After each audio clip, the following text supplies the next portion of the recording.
Les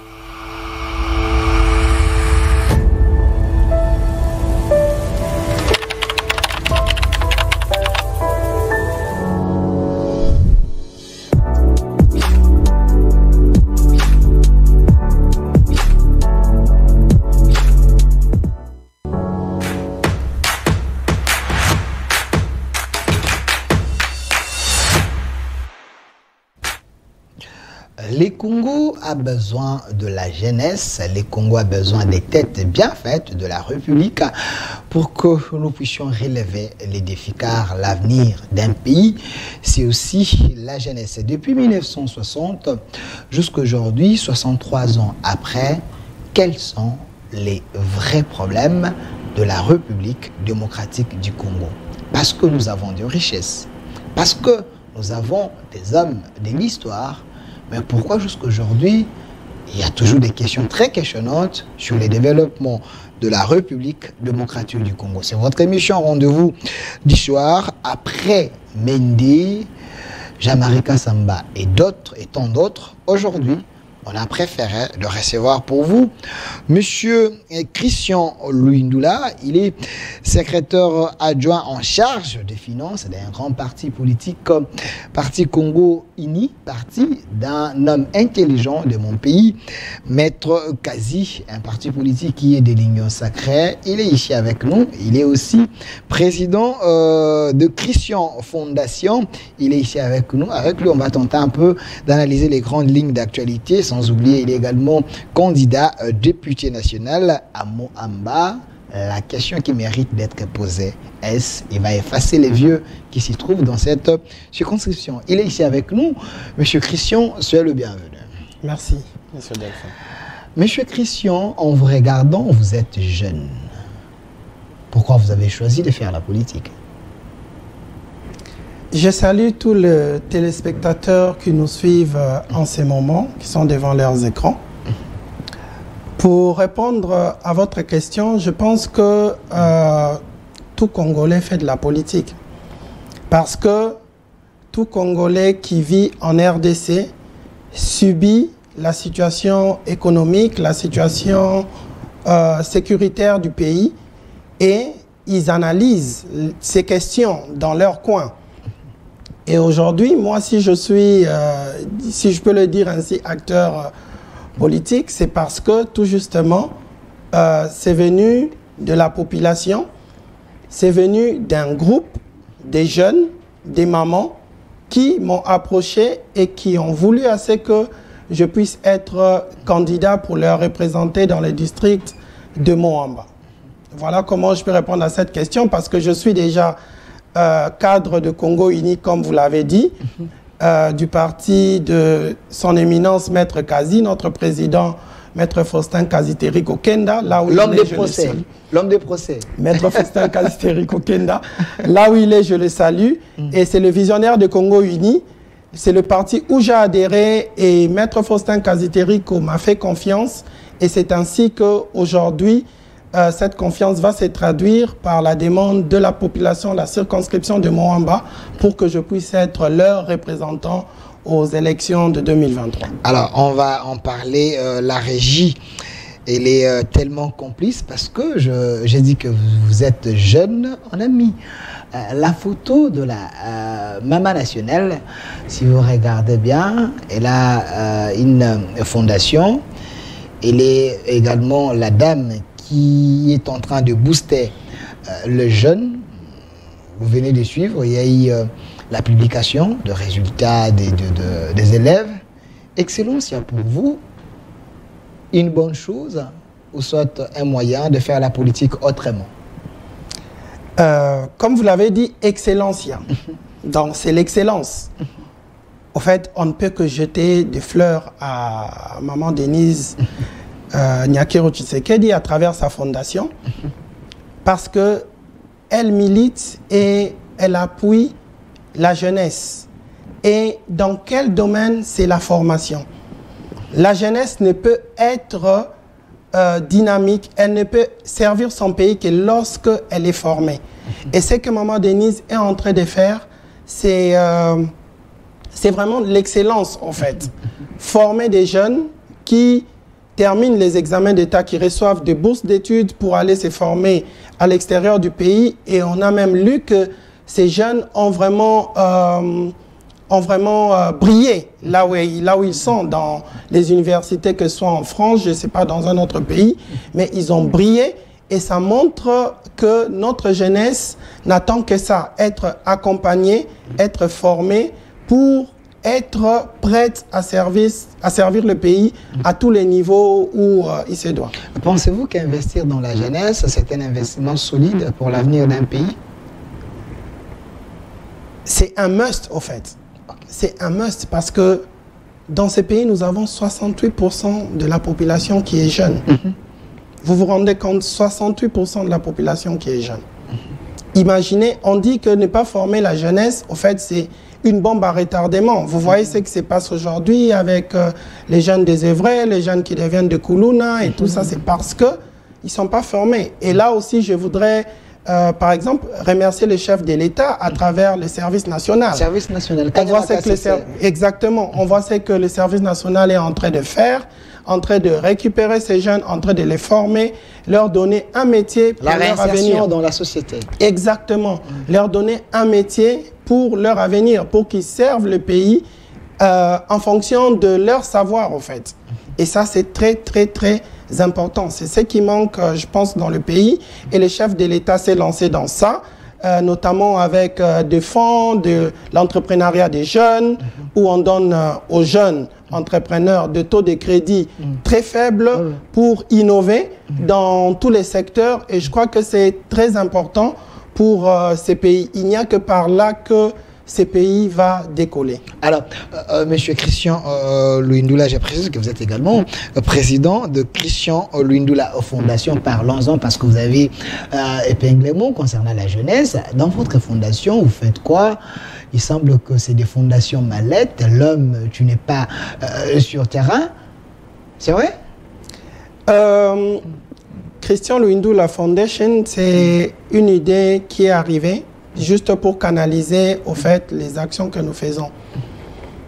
Au fait, je suis très proche de la jeunesse. Donnez-nous un peu de photos. J'avais fouiné un peu, voir si l'homme, réellement, il est l'homme du terrain. Oui. Nous sommes très proches des jeunes. Et je vous ai dit ici que moi, j'étais politique. Je suis dans la politique. Et je ne me voyais pas comme député. J'ai été poussé par la jeunesse et les mamans. J'ai été poussé par la jeunesse. C'était pour l'histoire, c'était dans une activité de la jeunesse, un barbecue des jeunes, que nous essayons d'encadrer avec les conseils et tout. Et ces jeunes qui étaient avec moi depuis des années se sont dit, ils m'ont dit clairement, aux élections de 2018, nous, on n'a pas voté. Et pour la mémoire, aux élections en 2018, j'ai soutenu le couple Fachivit, alors que personne n'y croyait. Nous, on forçait, on disait aux gens que c'était possible.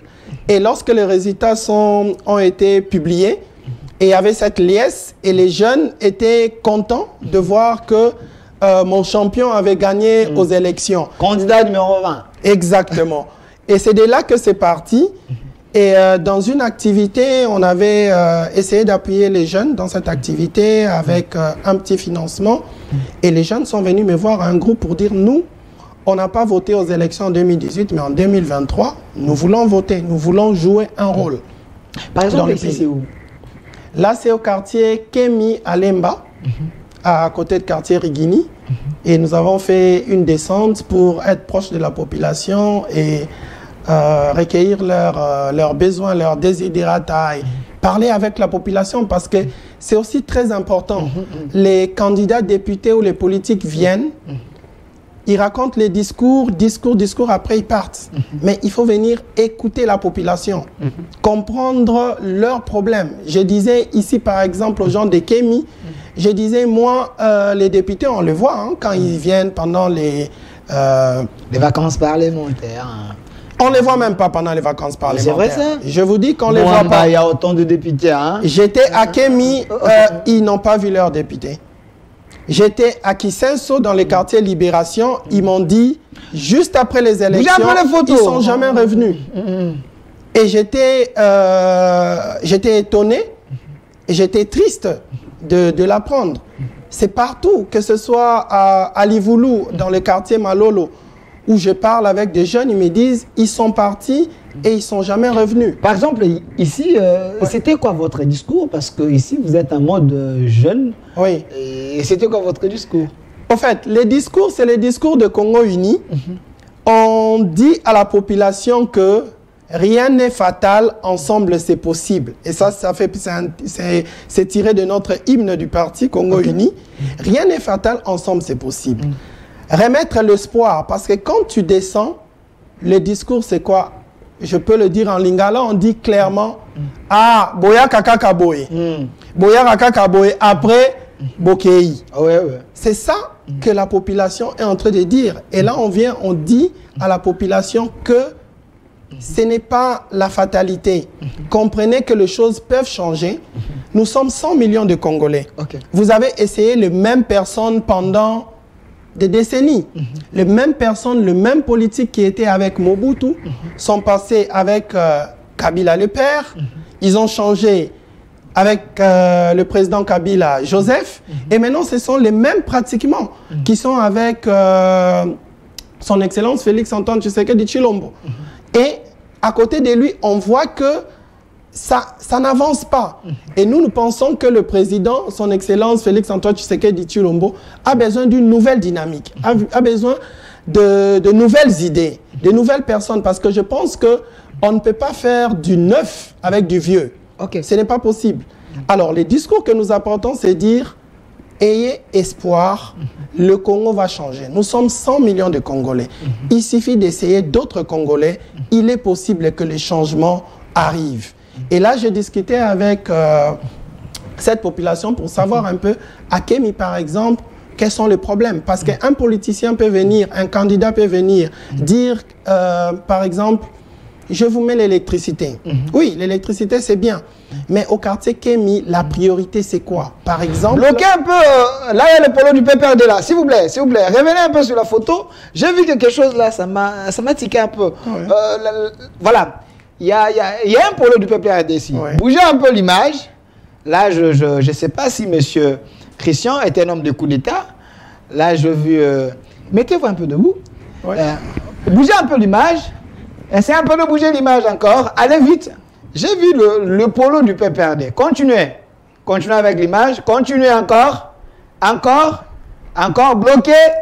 Voilà. Voilà. Monsieur Christian, regardez l'image là. Vous pouvez aller. Il y a le polo du PPRD.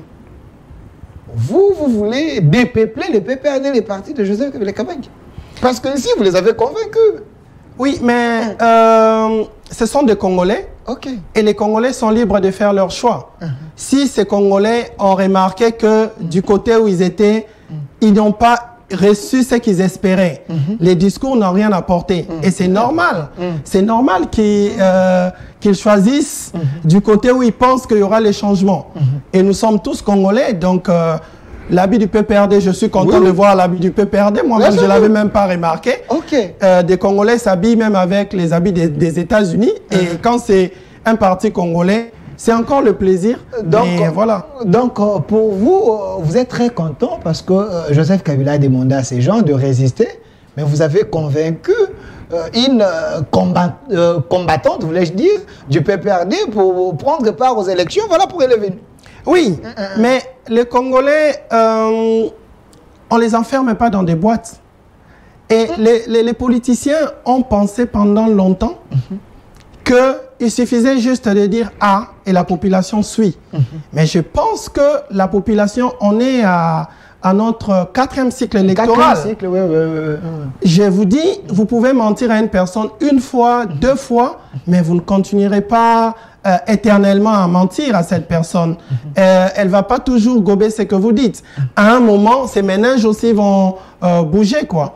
Et la personne comprendra que c'était du mensonge et être du bon côté de l'histoire. Être du bon côté de l'histoire. J'aimerais vous demander un peu une question en vous regardant dans les yeux.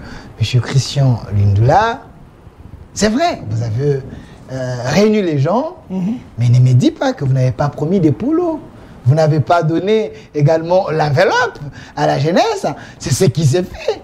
Et après, ici, vous étiez répartis comme ça, sans rien donner. Moi, encore des polos, des sucrés et autres. On vous suit, hein. Le premier discours que j'ai amené à cette population, c'est de dire que nous voulons faire autrement. Ce n'est pas avec le polo qu'on va s'en sortir. Ok. Cette dame qui avait reçu son polo du PPRD, je ne sais pas c'était quand. Ok. Quelle est l'amélioration dans son quotidien qui est arrivée?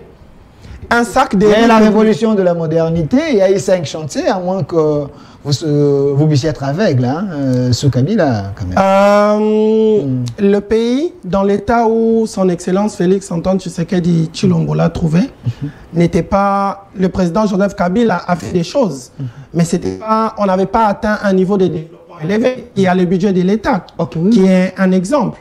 On est à 16 milliards aujourd'hui. Et de ce que j'apprends, on peut encore monter dans le budget de 2024. Voilà. Et donc, vous voyez ce qui s'est fait dans ces pays. Je vous donne l'exemple, par exemple, de la route de Kimwenza, où c'était impraticable pendant des années. Personne n'y croyait.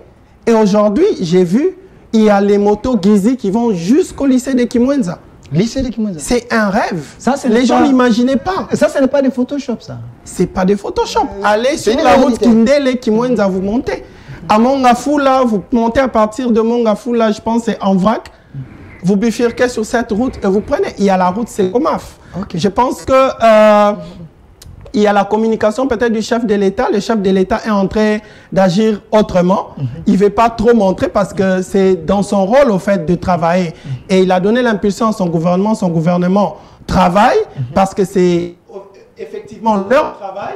Mais je pense que si la communication du chef de l'État montrait tout ce qui est en train d'être fait, je pense que les Congolais seront surpris. Voilà, je précise qu'il est d'un parti politique, Congo Uni. Je peux avoir ici la photo de Maître Kazi. Si je peux avoir la photo de Maître Kazi, s'il vous plaît.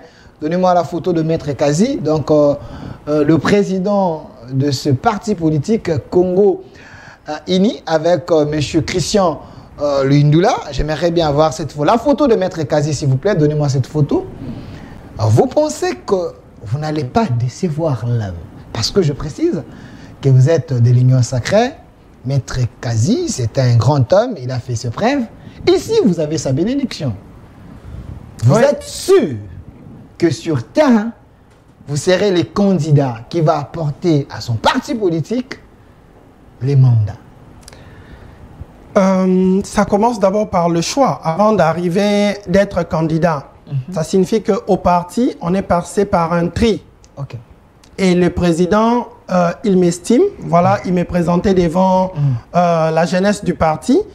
Et c'est pas pour rien que le président, je suis cadre de Congo Uni et il a choisi de me donner les finances du parti. Je suis arrivé au parti, il a découvert ce qu'il y avait en moi et il m'a poussé.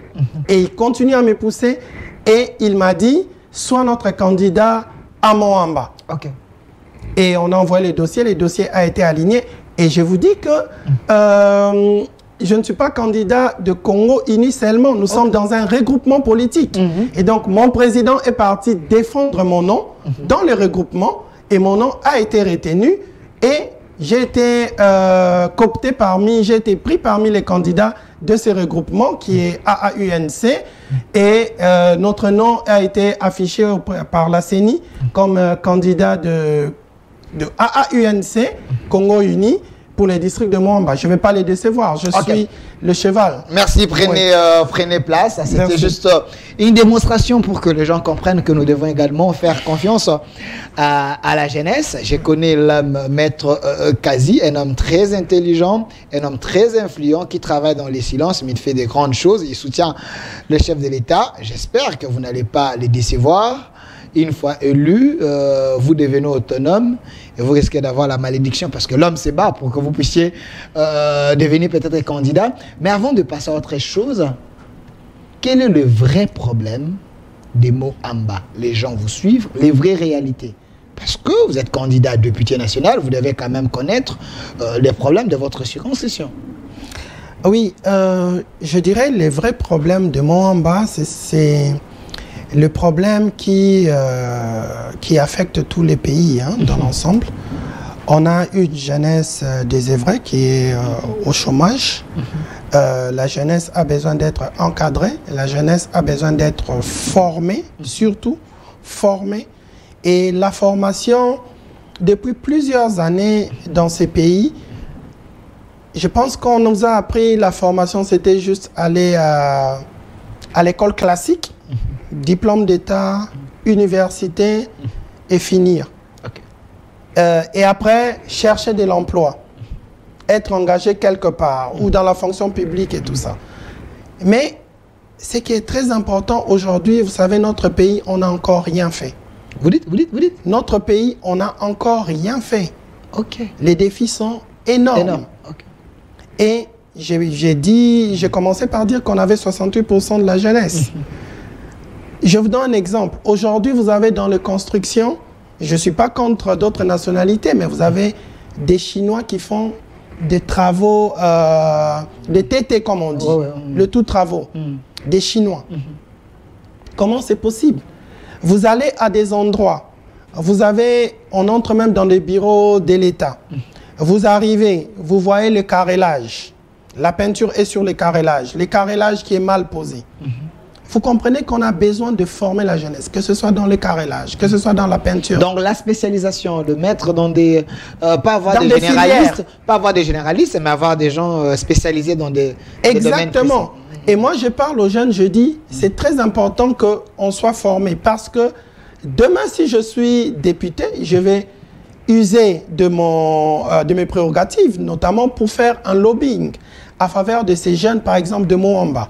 Pourquoi ne pas avoir... Moi, je suis parfois frustré de voir que nous avons des véhicules de l'État qui sont achetés avec l'argent des Congolais, des contribuables congolais, parce que nous payons nos impôts.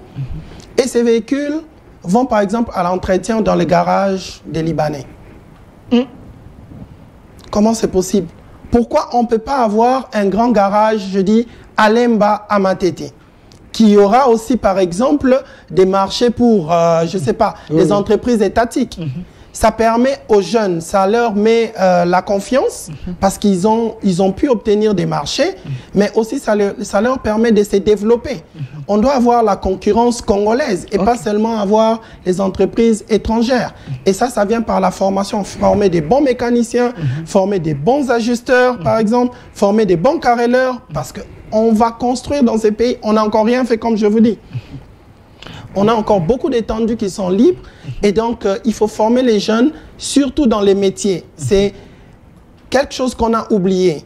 Et là, voilà, c'est ce que je peux dire un peu sur ce point. Je peux encore développer en disant, par exemple, il y a l'INPP qui est ici à l'UMT, à la formation. Vous avez suivi la rumeur qui a circulé, si on peut la dire ainsi, la rumeur qui a circulé sur les salaires. Les gens touchaient plus de 30 000 dollars avec des primes dans les 50 000, plus que même un joueur de foot. Voilà. Et là, je voudrais que ça reste la rumeur, quoi. Et que ce n'est pas quelque chose qui a été sorti après. C'est inconcevable pour vous? On ne peut pas payer quelqu'un au-delà de 50 000 dollars? C'est un PCA, un DG? C'est inconcevable pour ces pays. C'est totalement indécent. C'est totalement indécent. Un pays qui vit dans une extrême pauvreté comme le nôtre, l'INPP a besoin... Il y a beaucoup de jeunes. Pour être formé à l'INPP, on paye. Et si cet argent aide, par exemple... à prendre quelques jeunes gratuitement pour la formation. Vous voyez que ça aurait aidé le pays que payer à un individu ses salaires énormes, si je peux dire. Exorbitant. Exorbitant. Oui. Alors, Monsieur Christian Luindula, je précise qu'il est secrétaire adjoint en charge des finances de ces grands partis politiques Congo Uni, parti politique de l'Union Sacrée. Il est également candidat député national à Moamba. Je salue honorable Daniel Mbao. Alors, Monsieur Christian, parlons-en. Nous devons parler de la politique parce que vous avez dit que vous êtes de l'Union Sacrée. Et je peux avoir la photo du président de la République. Monsieur Christian, est-ce l'Union Sacrée c'est un groupe, un club d'amis des jouisseurs où l'Union sacrée travaille pour l'intérêt de la population? L'Union sacrée a été créée pour soutenir la vision du chef de l'État, Son Excellence Félix-Antoine Tshisekedi Tshilombo. Et dans l'Union sacrée, il y a plusieurs partis politiques, il y a plusieurs regroupements politiques. Donc, ils travaillent pour la vision du chef de l'État. Le chef de l'État veut faire d'un Congo un pays grand, fort et prospère au centre de l'Afrique. Donc, je ne pense pas que c'est un groupe de jouisseurs, c'est un groupe qui travaille pour l'intérêt de la République. Parce que pour défendre la population, je vous donne l'exemple de l'Assemblée nationale. Pour faire passer les lois, nous sommes dans la démocratie. Pour faire passer les lois, il faudrait que vos propositions soient acceptées et soient votées à la majorité au sein de l'Assemblée nationale. Donc, on a besoin d'un groupe qui travaille derrière le chef de l'État, selon sa vision, pour faire passer les réformes et les propositions de loi qui vont amener au développement.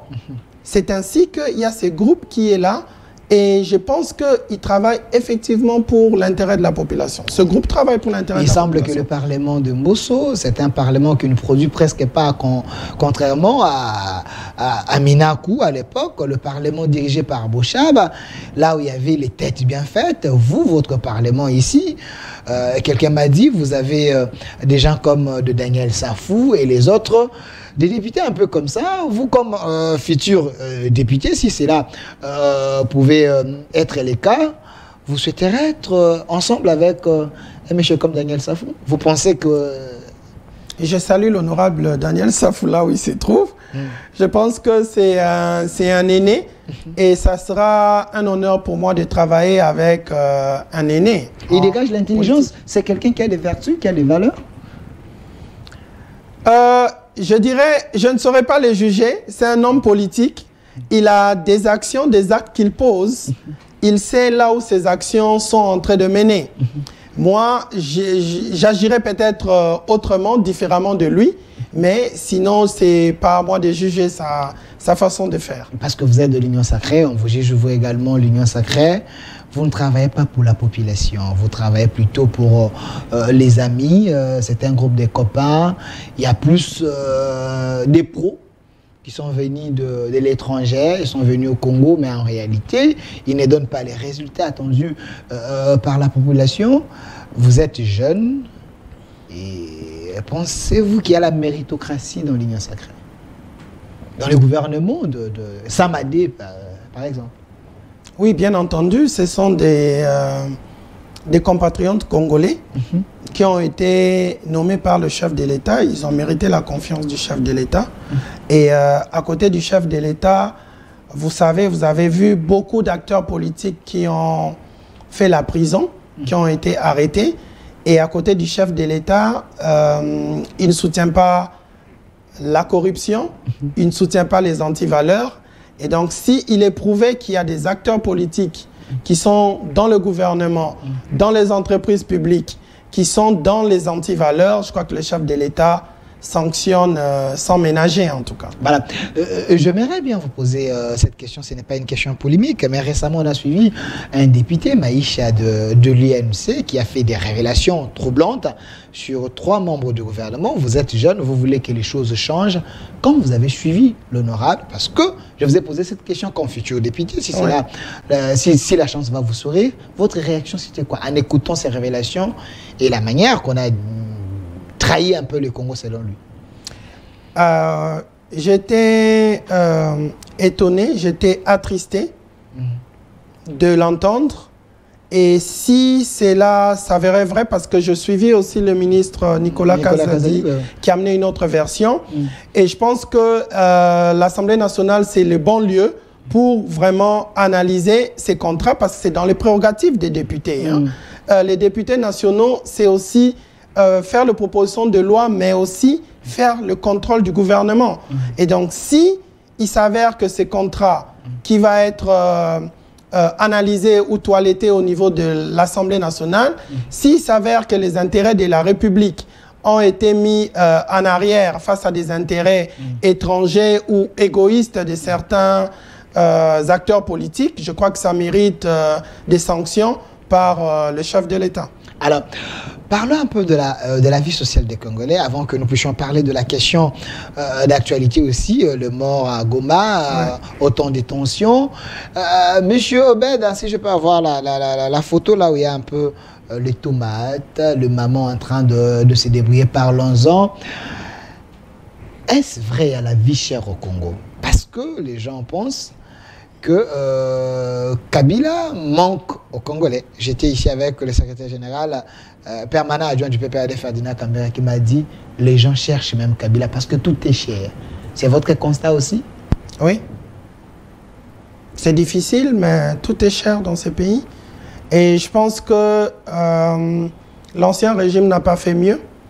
Vous dites? L'ancien régime n'a pas fait mieux. Et vous alors, en vous l'Union sacrée, vous avez bougé les choses? Ça avance. Ça avance dans la bonne direction. Et le chef de l'État a pris des mesures, notamment économiques, pour un peu maîtriser l'inflation. Mais par exemple, quand vous parlez des tomates et tout ça... à l'époque des Kabila, c'était des 100 francs. Hein, 200 francs, 300 francs selon Nico Faye. Mais aujourd'hui, c'est 1000, 1500 et autres. Et le pouvoir d'achat, vous ne maîtrisez rien. Nous ne produisons pas. Vous dites? Nous ne produisons pas. C'est normal qu'on ait la cherté des biens de consommation. Nous avons eu, le gouvernement à décaisser des fonds pour permettre à ce que nous puissions produire. Et ces fonds ont été affectés dans un parc agro-industriel de Bukangalonzo. Vous connaissez le résultat. S'il vous plaît. Vous connaissez le résultat. C'est un fiasco. Plus de 200 millions de dollars, s'il vous plaît. Voilà, 280 exactement, si vous avez les chiffres. Bousillé. Selon vous, ou c'est juste la mauvaise foi? Parce que moi, je connais Matata Ponyo comme l'homme de la bonne gouvernance. Pensez-vous que Matata Ponyo est un voleur? Je n'ai pas dit que ce n'est pas à moi de dire s'il est voleur ou pas, Matata, parce que c'est à la justice de décider et de trancher. Et pour cela, il faut que la justice agisse. Il y a des preuves qui montrent que Bukangalonzo a été un fiasco. La Banque centrale a réellement sorti ses fonds et il y a des images, je n'ai pas été à Bukangalonzo, mais les investigations qui ont été faites, les images, déjà même à l'époque du Premier ministre Sylvestre Ilunga, il a fait une descente là-bas et c'était vraiment la catastrophe, quoi. Abandonner de l'argent gaspillé dans un pays comme le nôtre, où les gens vivent dans l'extrême pauvreté, on gaspille plus de 200 millions de dollars jetés par la fenêtre. Donc, et si on avait le maïs aujourd'hui, j'imagine qu'à Bukangalonzo, on n'aurait pas que le maïs, on aurait plusieurs produits. Et ces produits sur le marché, on n'allait pas peut-être avoir la cherté de la vie, par exemple, parce qu'on importe tout. Le maïs, vous savez ce qui s'est passé avec l'importation du maïs, par exemple, on a dû partir négocier en Zambie pour importer l'Afrique du Sud pour importer le maïs. Nous prenons le maïs de l'Angola aussi à travers l'Oufou et tout ça. Mais si on a le maïs produit chez nous, et heureusement que le chef de l'État, à travers le service national, font autrement. Et le maïs de Kanyamaka CC arrive à Kinshasa. Aide quand même dans des camps. Il semble qu'un sac c'est à 18 000 francs, mais il faut aller que cela soit produit en grande quantité pour que la population aussi puisse bénéficier. Mais restons d'abord sur l'homme de Matata Ponyo. Vous dites que l'homme n'a pas réalisé réellement le projet majeur pilote à l'époque de Bukangalonzo. Est-ce que vous donnez raison à Jules Alinguet qui avait dit l'homme, l'élite du Congo a détruit ces pays par son stylo? Matata Ponyo, c'est un professeur d'université, l'homme de la bonne gouvernance. Vous doutez qu'il est l'homme de la bonne gouvernance? L'inspecteur des finances, Jules Alinguet, il parle des prédateurs. Ok, en cravate. Des prédateurs. Ok. Vous comprenez, le mot est fort, mais ça vaut son pesant d'or. Parce que quand vous remarquez ce qui se passe dans ce pays, c'est vraiment un problème d'homme. C'est un problème d'intégrité, c'est un problème même de bon sens. Mais lui, il est l'homme de la bonne gouvernance. Il a laissé à son pays, Congo Airways, il a laissé à son pays l'hôtel du gouvernement, il a laissé à son pays autant de routes, il a laissé à son pays l'hôpital du cinquantenaire. Aujourd'hui, nous avons l'université de Kindu. L'homme a fait beaucoup. Et vous, le régime, qu'avez-vous fait au lieu... il semble que vous êtes un peu trop plaintif, hein? Je ne vais pas ici commencer à citer ce qui a déjà été fait par le chef de l'État, mais c'est visible. Il n'y a qu'à comparer les centres financiers qui sont en train d'être érigés. Si vous le comparez avec l'hôtel du gouvernement aujourd'hui, allez-y, à côté, vous allez voir dans quel état ça se trouve. Allez-y. On l'a appelé hôtel, comment on l'a appelé? Immeuble intelligent. Oui, oui, immeuble intelligent. Immeuble intelligent. Oui, oui, oui. Parce qu'il ne suffit pas seulement aussi de bâtir des immeubles. Ok.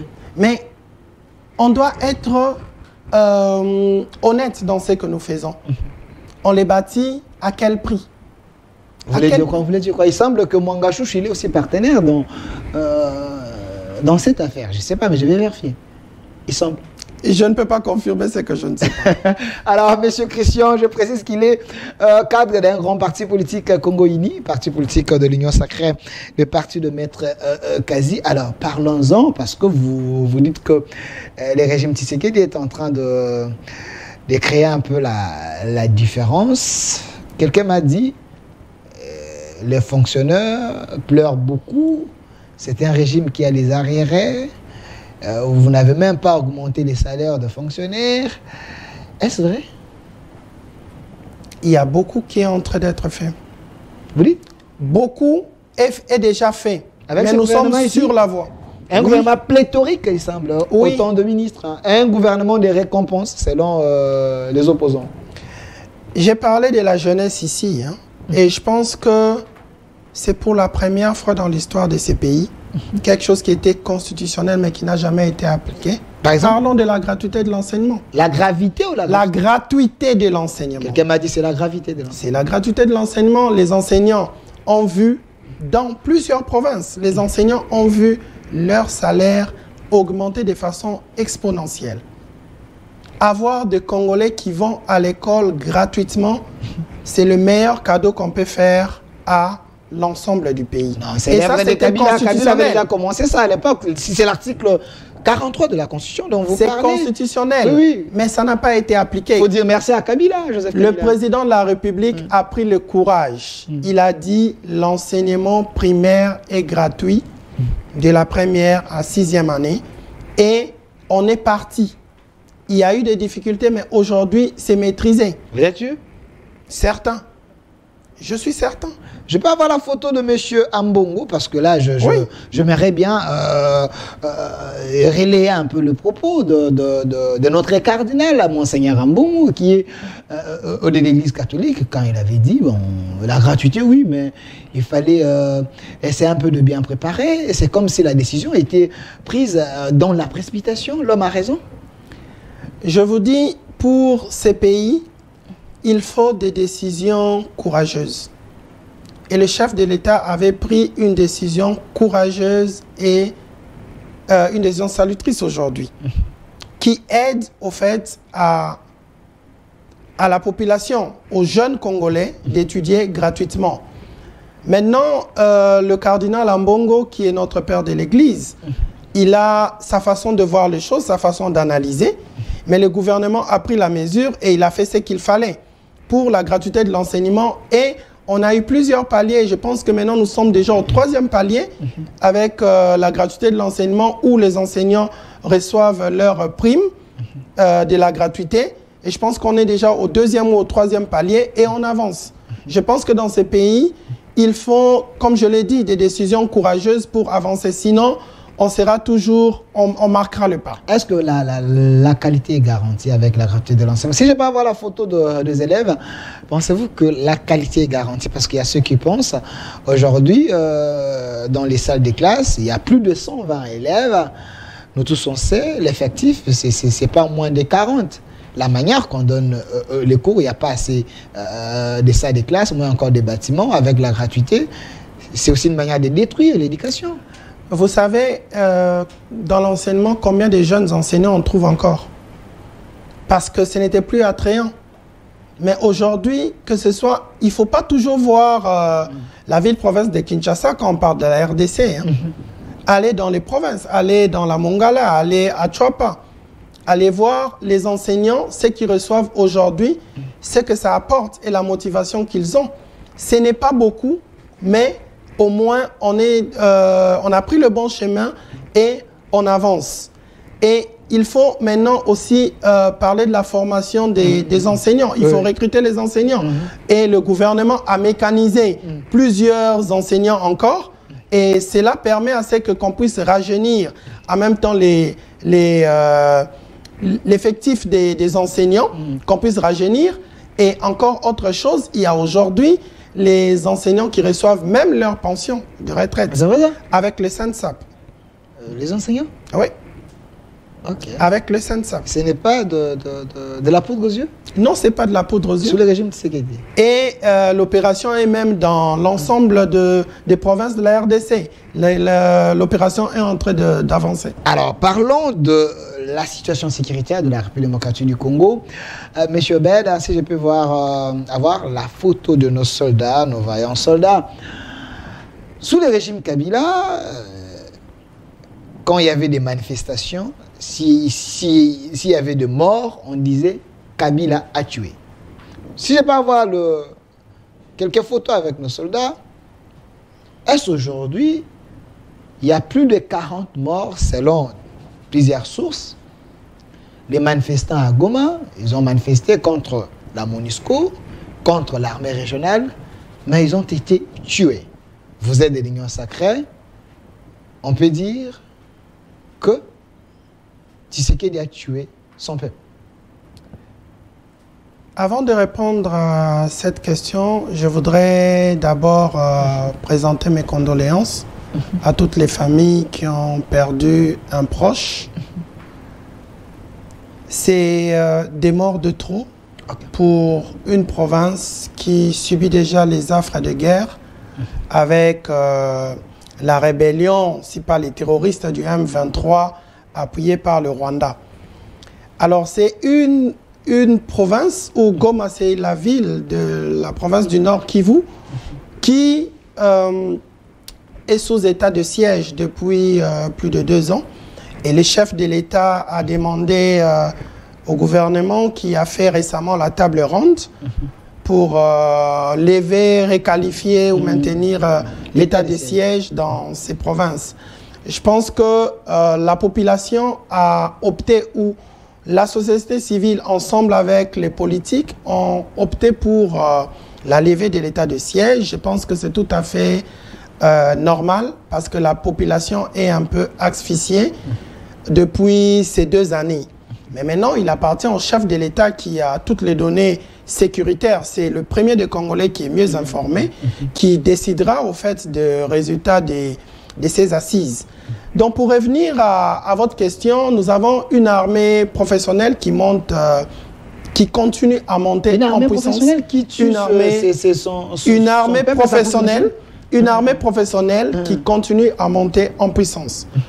Le Nord Kivu, comme je dis, c'est une province sous état de siège, et à des manifestations qui ont été interdites, par exemple. Et il faut savoir que les pratiques de l'armée sont totalement différentes des pratiques de la police.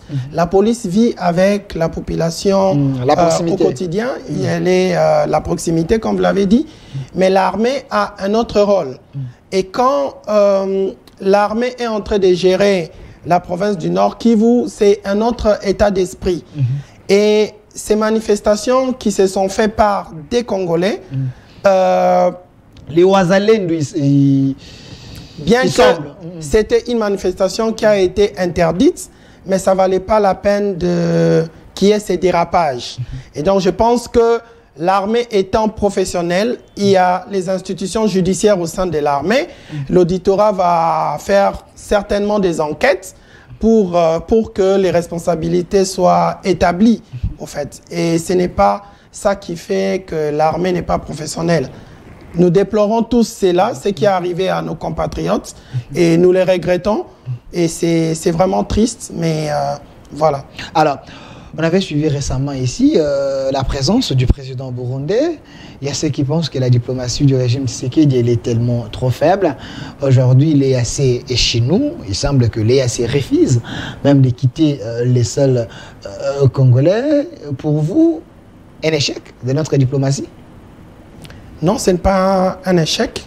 Le président de la République, depuis qu'il a pris ses fonctions, il a circulé le pays, il a circulé dans plusieurs pays pour arriver à convaincre les États frères, les États amis, que la RDC était agressée, que le M23 n'était pas une question purement interne congolaise, mais c'était une couverture du Rwanda, au fait. Parce que le Rwanda... Selon vous, parce que le M23, mouvement du 23 mars, sous le régime Kabila, ils étaient déjà défaits. Il semble que c'est vous, l'Union sacrée, vous avez résisté ces groupes-là. Vous les avez même invités ici, à Kinshasa. Mais tout justement, c'est parce que... les opposants. Parce que le Rwanda a toujours des velléités sur notre pays. Le M23, ce n'est pas la première histoire. On a eu le CNDP. Ça ne fait que changer de nom. Le M23, si le président de la République n'avait pas agi de la sorte, on aurait aujourd'hui les M23 comme ça se faisait avant. On les aurait donné de postes ministériels. Brassage et mixage. Brassage et mixage. Et aujourd'hui, je ne sais pas si on parlerait, je ne sais pas, de L18 ou mouvement de libération, je ne sais pas quoi.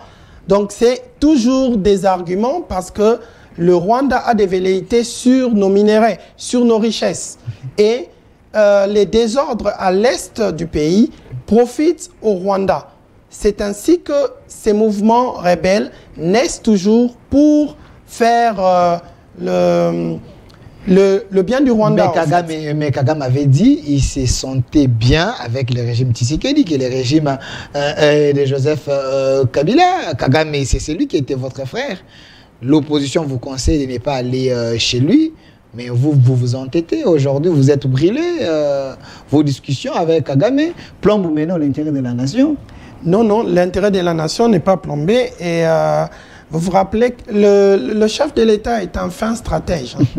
Il a même dit lui-même que tous ses adversaires arrivent, ils finissent par déchanter. Ils peuvent penser que quand il est dans un plan, qu'il est arrivé à la fin, mais il a toujours un autre tour avec lui. Donc je pense que le chef de l'État a travaillé pour l'intérêt du pays, pensant qu'on pouvait faire la paix avec ces pays et qu'on pouvait être des vrais frères. Mais le chef de l'État, lorsqu'il a compris que ça ne changera pas dans l'esprit pas des Rwandais, mais du président Kagame, le chef de l'État a pris la mesure qu'il fallait. Aujourd'hui, nous sommes dans l'EAC, vous avez dit le président burundais était là, et l'EAC aujourd'hui, c'est une communauté, c'est la communauté de l'Est où la RDC a adhéré. Ça fait partie de la stratégie du chef de l'État pour être là où... Une stratégie qui n'a pas payé parce que j'étais avec Ferdinand qui m'a dit, il y a même à Bunagana, c'est les Kenyans et l'Ouganda, ils sont en train d'installer leur administration là-bas. C'est archi faux. C'est vous? C'est archi faux. Ferdinand a menti? Le Rwanda, le Kenya, l'Ouganda, tous ces pays membres de l'EAC sont venus à la demande de la RDC. Et je pense que mais le chef de l'État... Ils refusent de quitter notre... Non, ils n'ont pas refusé de quitter. Vous avez suivi les derniers communiqués? Il semble qu'ils demeurent encore ici. Le président burundais, en tant que président de l'EAC, je pense, est venu solliciter auprès de son homologue, le chef de l'État, son Excellence Félix Antoine Tshisekedi Tshilombo. Il est venu solliciter que la force de l'EAC puisse rester, puisse être prolongée pour que leur mission puisse être atteinte. Parce que je pense le mandat, la force, on devait réévaluer le 8 septembre, si je ne me trompe pas, et le président de la République avait délégué le vice-premier ministre en charge de la défense, Jean-Pierre Bemba, qui est parti négocier, qui a discuté, qui a donné le point de vue de la RDC par rapport aux forces régionales, les forces qui sont là sur place. Et donc le chef de l'État comprend et le chef de l'État prendra la mesure qu'il faut. Le jour où le chef de l'État décidera que l'EAC ne peut plus rester sur le sol congolais, ils s'en iront. Ça dépend de lui ou il y a les accords ou il ne peut pas décider comme ça parce que vous vous rappellerez, l'Achimie avait dit l'EAC va rester en République démocratique du Congo jusqu'à ce que le Congo aura une armée structurée capable de défendre sa population. Est-ce le cas? Il semble que nous avons une armée infiltrée jusqu'à aujourd'hui. Je vous rappelle que nous sommes un pays souverain. Un pays souverain et qui est dirigé par le président Félix-Antoine Tshisekedi Tshilombo. Merci. Le jour où il prendra cette décision, l'EAC ne sera plus sur le sol congolais. Merci. Alors, nous sommes en train de chiter avec vous. Monsieur Obed, si je peux avoir la photo de Monseigneur Cholet, l'homme qui dit ces 4 vérités à ce régime, vous l'avez suivi. Il semble que l'homme n'est pas bien compris par la population. Processus électoral, oui, mais nous voulons bien les bonnes élections. Quand Cholet vous dit, vous l'Union sacrée et à la CENI, qu'il faut éviter les élections chaotiques. Parce que ce qui peut arriver, après la publication en 2023, vous ne serez pas en mesure de gérer ça. Est-ce qu'il faut aller aux élections avec le forcing de l'Union sacrée ou il faut reculer un peu, essayer de prendre les préalables des autres pour aller aux élections avec tout le monde? Je pense que les Congolais ont décidé que les élections devraient être organisées par une institution indépendante, qui est la Commission électorale nationale indépendante, la CENI, qui est dirigée par M. Kadima. Et c'est à elle seule de décider. Et la CENI discute avec toutes les parties prenantes. Monseigneur Cholet a été reçu il n'y a pas très longtemps par M. Kadima.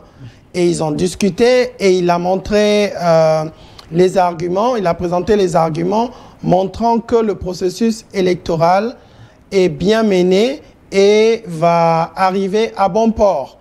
Et il appartient à la seule CENI d'organiser les élections. Et la CENI, si elle devait être inféodée, si la CENI devait à chaque fois aller dans le sens de toutes les remarques qui lui sont faites, vous savez que nous n'avancerons pas. Et donc la CENI prend la mesure. C'est un comité, donc il y a plusieurs parties prenantes au sein de la CENI. Ils prennent la mesure, ils analysent et ils prennent les décisions, ils tirent les conclusions, ils prennent les décisions qui sont pour l'intérêt de la République, pour organiser les bonnes élections. Et M. Kadima est responsable, il est le seul responsable du processus électoral. Je pense qu'il prend la mesure de cela. Et si les propositions de Monseigneur Cholet sont intéressantes pour la CENI, si ces propositions rencontrent comment je peux dire, les desiderata de la CENI va les intégrer. Mais la CENI a aussi rencontré le groupe des opposants, notamment Martin Fayoulou, Délice Sanga, Matata et les délégués, je pense, de Moïse Katumbi. Ils ont discuté et la CENI a répondu à leurs préoccupations. Alors, monsieur Tati, la photo de Kabila, parce que vous dites que on peut aller aux élections, mais j'ai suivi l'homme de Kingakati qui a donné un message à son groupe. La photo de Kabila, s'il vous plaît, il les a demandé de résister. Aller aux élections sans Joseph Kabila, sans Martin Fayoulou, pensez-vous qu'on aura un processus légitime? Il semble que ces deux-là, ils peuvent légitimer ces processus. Joseph Kabila, l'homme fort. L'ancien président de la République, hein, il est président d'un parti...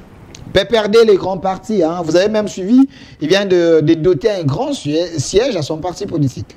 C'est un parti comme tous les autres partis au sein de la RDC. Congo Uni est un grand parti au sein de la RDC. À la dimension du PPRD? Congo Uni est un grand parti, je vous l'ai dit. Okay. Et je pense que vous avez suivi la liste des partis politiques qui plus de 900 et quelques. Voilà. Plus de 900 et quelques. Donc, des partis mallettes créés par l'Union sacrée selon les opposants et de vrais partis comme l'ECD et le PPRD, ces partis ne sont pas représentés. Vrais partis par Vous avez débauché leurs personnes au sein de la CENI, vous avez les Mandara, vous avez les autres, et ils réclament à ce que ces postes-là reviennent à l'opposition. Mais pourquoi vous faites des forcings pour aller aux élections chaotiques selon Cholet? Les Congolais décident eux-mêmes de leur appartenance politique. Et je vous dis qu'au sein des Congolais qui sont de ces partis, il y en a plusieurs qui se sont enrôlés. Vous dites? Il y en a plusieurs qui se sont enrôlés, qui n'ont pas suivi le mot d'ordre. Il y en a plusieurs. Les gens ont désobéi à l'autorité morale. Vous avez vu dans les listes de la CENI qui ont été publiées, il y a des membres de ces partis. Geneviève Inago aussi, oui. Il y a les membres de ces partis qui ont postulé. Donc ça signifie que les Congolais sont libres de faire leur choix. Il y a le mot d'ordre du parti et les Congolais, même de ces partis, ils analysent et ils font le choix qui est bien pour leur pays. Et je pense que le processus électoral ne s'arrêtera pas parce qu'il y a deux partis politiques qui ne veulent pas faire partie du processus électoral. Martin Fayulu pèse à Lamouka. C'est un regroupement politique. Quand vous voyez Martin Fayulu sortir, il y a l'ancrage, il y a des gens. Vous risquez d'avoir un président de la République avec 30% parce que le président légitime, selon les gens de la Mouka, c'est Martin Fayulu. Vous voulez aller aux élections comme ça, avoir un président avec 22%, 23%, être élu. Est-ce que ce n'est pas un danger pour la République? L'ancrage va se mesurer aux élections. L'ancrage va se mesurer aux élections. Et je vous dis que notre parti Congo Uni va étonner plus d'un. Parce que nous sommes bien implantés dans le pays et on a aligné plusieurs candidats. Voilà. Et vous serez surpris. Martin, il ne vous fait pas peur, vous, l'Union sacrée? Non. C'est un Congolais qui postule et je pense que l'Union sacrée, si je peux dire notre champion, son Excellence Félix Antoine Tshisekedi Tshilombo, a toutes les chances. Je pense, même à la sortie de l'Union sacrée, ceux qui ont suivi mon speech, j'ai dit que c'était déjà, le président avait déjà son mandat. À l'Union sacrée. Avant même les élections. L'FCC bis. La photo de Katumbi, j'aimerais bien qu'il commente un peu sur les hommes forts de notre pays. La photo de Katumbi, lui quand même, c'est un homme qui a un agenda, un carnet d'adresses très saturé, qui pèse. L'homme qui vous a aidé aujourd'hui, que vous soyez là où vous êtes, Katumbi, l'argentier de votre regroupement à l'époque. Il vous fait peur? Vous avez dit qu'il a un carnet d'adresses. Oui. Et je pense que ce n'est pas le carnet d'adresses qui va voter aux élections. Ce sont des Congolais qui vont voter. Et les Congolais feront le choix d'être du bon côté de l'histoire. Et ce choix, c'est Félix Antoine Tshisekedi Tshilombo. La photo de Délice Sanga, les derniers alors. J'aimerais bien que nous puissions terminer avec vous par cette photo de Délice Sanga. Parmi les hommes intelligents de mon pays, c'est Sanga, il en fait partie. Mais lui aussi, il est dans l'opposition avec un bon programme, la refondation de l'État. Vous avez peur de lui? Nous sommes dans un pays démocratique. On a besoin des candidats. Et donc, je pense que la candidature pour les présidentielles, je pense, a été lancée aujourd'hui par le président de la CENI. Et donc, nous souhaitons à ce que tous ces Congolais puissent venir postuler aux élections et ils vont être battus par son Excellence Félix Antoine Tshisekedi. Franck Diom et les autres, vous n'avez pas peur des... Alors, je termine avec cette question. Donnez-moi la photo de M. Ali Bongo. Ali Bongo, je termine avec ça. Regardez bien M. Ali Bongo. Quelqu'un m'a dit dans les couloirs, Delphin, ce qui se passe en Afrique, c'est parce que nous avons des présidents de pays, des présidents de pays africains qui charcutent l'ordre constitutionnel, qui tripatouillent des choses. Ali Bongo, s'il vous plaît, qui tripatouillent des choses, et ils s'éternisent au pouvoir, même si le peuple n'est pas avec eux. Ce qui s'est passé au Gabon, ça ne vous interpelle pas? L'Union sacrée. Je dois dire que nous sommes des démocrates et la constitution d'un pays doit être respectée. Et nous condamnons le coup de force qui a été orchestré au Gabon. En tant que démocrate. Des légalistes également, nous condamnons. Mais prenons ça en général. Hein, c'est un vent qui est en Afrique. Hein. Est-ce que ça ne vous interpelle pas? Interpeller. Quand l'opposition pense que vous êtes en train de faire les forcing, vous êtes en train de tordre la Constitution, vous êtes en train de violer les lois, ainsi de suite. Est-ce que vous ne craignez pas que la population puisse à un moment prendre les devants? D'abord, premièrement, il n'y a pas de forcing. Je pense que nous sommes dans un pays démocrate où il y a la démocratie. Nous avons choisi la démocratie, au fait, dans ce pays. Et la démocratie, malheureusement, c'est la voix de la majorité. Et si, à l'Assemblée nationale, les débats se font, c'est la loi de la majorité qui prime. Il n'y a pas de forcing. Je pense que les lois sont des lois qui n'ont pas été pensées par une seule personne et puis appliquées, mais ce sont des lois qui sont passées par notre Parlement, donc à savoir l'Assemblée nationale et le Sénat.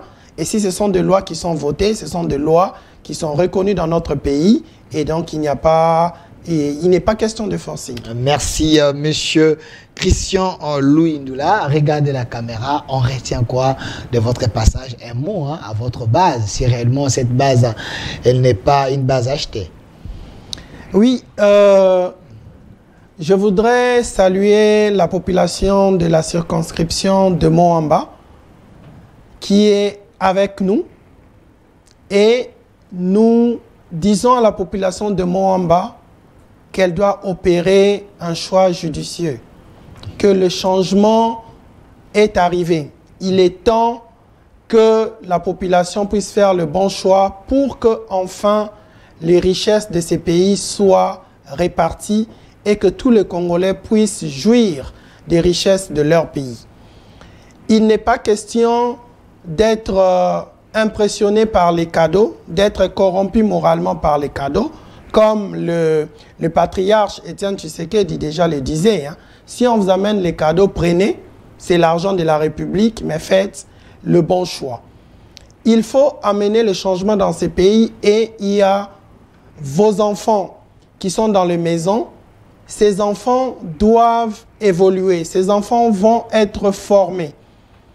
Ils ne vont pas être formés pour qu'ils restent à la maison. Et nous qui avons aussi été formés, on n'est pas là pour assister à ce qui se passe dans notre pays et croiser le bras. Tout le monde doit mettre la main à la pâte, la population doit être mobilisée pour que cette fois-ci, qu'on dise que la population a fait le bon choix.